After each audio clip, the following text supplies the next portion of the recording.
I do want to ask you a direct question with regard to the death penalty in this case. I think this is one of the first cases in the state of Florida where we have reduced the death penalty from 12 jurors to 8 jurors. So I'll say to the audience, and I'll start off and I'll kick it off, I was a death penalty prosecutor, and I'll tell you, I got very queasy about that role after a while because I started not trusting the system. Not that the people were nefarious or bad, but they're humans and they make mistakes. And if you're in one courtroom, you can get rulings one way, and in another courtroom, you can get rulings a different way, and it can make all the difference in what happens. And I felt that was kind of fuzzy when you're talking about the ultimate penalty of death. Richard, let me start with you first. In this situation, we've dropped it down to now 8 jurors, which is obviously less of a check and balance on bad decisions being made. And in some of these states where they execute people with dispatch, as I would say, there are mistakes that are made, and we certainly don't want to do that ultimate punishment. You know, I wonder, I kind of say euphemistically kidding around, why not have 6 jurors? Why not have 4 jurors? Why not have 2 jurors? Why only have 1 juror? And if the juror doesn't get it right, let the judge have the opportunity to reverse what that juror said.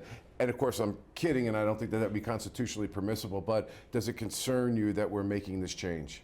Yeah, it concerns me. I mean, listen, anyone who's seen me on here knows I don't like the death penalty to begin with. I think it is excessive punishment. I think it is given out inconsistently and somewhat arbitrarily and discriminatory if you just look at the statistics of where the death penalty is imposed. I don't like it for any of those reasons. I don't like it because we sometimes convict people who are innocent. And so if we're imposing the death penalty, we are, by definition, implying the death penalty to people who are innocent. And you can't reduce, in my estimation, it to 8 out of 12 jurors. I mean, that's ridiculous, right? The burden of proof is 12 out of 12 jurors to get a conviction in this country, beyond a reasonable doubt. There are some courts where you can't get a civil verdict with 2/3 of the jury. But we're going to say, okay, the death penalty can be opposed if you can get 8 out of 12 to agree. Don't care for it. Bob, I think we also have to add this as well. Why did Florida change it to go 8 to 4? It's because the Parkland shooter got off on the death penalty, and the governor of that state said, well, if this is the line that you guys decided, because I think it was 9 to 3 or something, I think it was just missed, why don't I just lower it just a little bit more so if the Parkland shooter had these numbers, he'd be put to death. The judicial branch should not be curtailed like this by the legislative branch. We've already had a rule.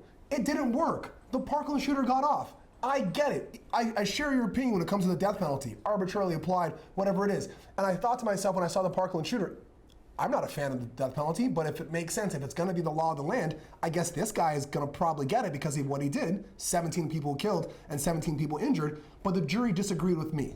The jury agreed that his life should be spared. So why does a Florida governor now get the ability to say, you know what, let's just drop the bar just a little bit lower so we can kill just a little bit more people? That to me leaves an especially dirty taste in my mouth. And that's what I mean about the inconsistency of it. The Parkland shooter, you hit numerous aggravating circumstances. That case, they blew that case out of the water on the proof for aggravating circumstances. On paper, I've never seen a better case for the death penalty, but he didn't get it because it's applied inconsistently, and that is a huge problem if you're going to convict people and put them to death. Yeah, it's like using a sports analogy. Like, okay, we have a team that's really not good at the field goal kicker kicking, so let's move the goals, forward, so this way he can definitely get the ball through, the post. Or my team has I'm a Toronto Raptors fan. We blow it in the fourth quarter all the time. You know what? When you come to Toronto, guys, we're only going to play 3 quarters of basketball because we can't play the fourth quarter.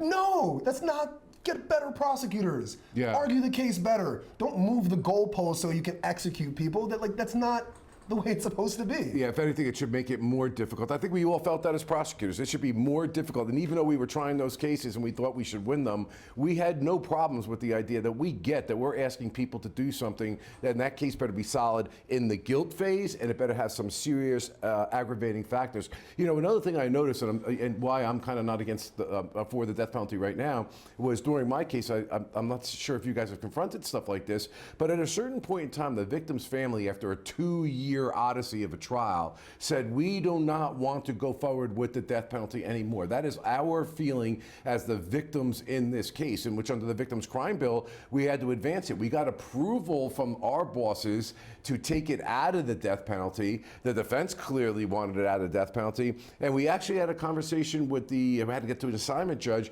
who said, I'm not going to allow it to be taken out of the death penalty because it was the judge's decision, because it'll skew our proportionality arguments because it's a white defendant and it will increase. Like, they wanted the white defendant to be in the death penalty. And that was, when I was listening to these things, I'm like, wow, it's somebody's life is being determined based upon somebody worried about where the beans are from one jar to the next. Richard, there's many, many more instances of how this is a bad thing. That's right. That's right. And you mentioned the victims and their families, and that's interesting because we on purpose don't let victims and their families decide if people are guilty or how they're punished, right? That's why we have a judicial system. That's why we have a jury. So they can determine who's guilty, and then the jury and the judge together can impose sentence, not the families. But at some point, you have to take the families into consideration because, like in Parkland, they're the people who have to sit through this again for months at these trials, especially if you're having a trial that's just about the death penalty. They're the ones who you are running through all of that yet again, and you have to take them into consideration. It's a very difficult ground to traverse. Yeah, it really is. I mean, it's very interesting philosophical, but nevertheless, it's 8 people here, so maybe they wouldn't have got the death penalty if that is the ultimate course here, but if they reduce it to 8, maybe they will. Is that justice? We'd like to know. We're going to take a break. We'll be right back.